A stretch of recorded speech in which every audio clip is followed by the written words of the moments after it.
ხმაური მოჰყვა სოფელ ჭობისხევში გარემოს დამცველების გამოჩენას დასახლებაში ბორჯომ ბაკურიანის სატყეო სამსახურმა უკანონო სახერხს მიაგნო. ტექნიკის დემონტაჟს ადგილობრივი მოსახლეობა პროტესტით შეხვდა. მათ გარემოს დაცვის ინსპექციას ტექნიკის წაღების საშუალება არ მისცეს. ინციდენტში საპატრულო პოლიციაც იყო ჩარეული.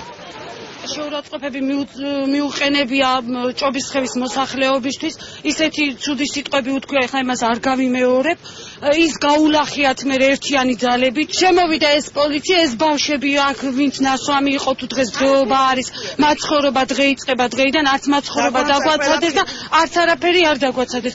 მოხვედეს ბავშვები, თუ ვინმე სიაში იყო, თუ არ იყო და წაიყვანეს მილიციაში. გვაჯარიმებენ და გაუბედურებულები ვართ მთლიანად. გიჩერე საკუთრებაში თუ რამე გვაქვს ის ხერხია თუ რაღაცა მოდი ან უპატრონოთ კიდებენ ხელს და მიაქვთ იპარავენ და რა ვიცი საკუთრებას გვართმევენ რა ერთი სიტყვით გარემოს დაცვის ზედამხედველობის სამსახური აკეთებდა შემოვლას ჭობისხევის მიმდებარე ტერიტორიაზე სადაც იქნა აღმოჩენილი უკანონო ხერხი ეს უკანონო ხერხი იქნა ჩამორთმეული რამოდენიმე მასალასთან ერთად დამზადებული და ამ უკანონო ხერხს აპირებდნენ რომ გადმოეზიდათ იყო წინააღმდეგობა სოფლიდან მოსახლეობა გაუწია წინააღმდეგობა დააზიანეს მანქანა იყო ფიზიკური შეხლა შემოხლა მეტყევეს მიმართ გახდა საჭირო რომ პოლიცია ჩაარევა როდესაც უახლოვდებოდით სოფელს დახვდა მოსახლეობის ჯგუფი რომლებიც იყვნენ ნასვამ მდგომარეობაში და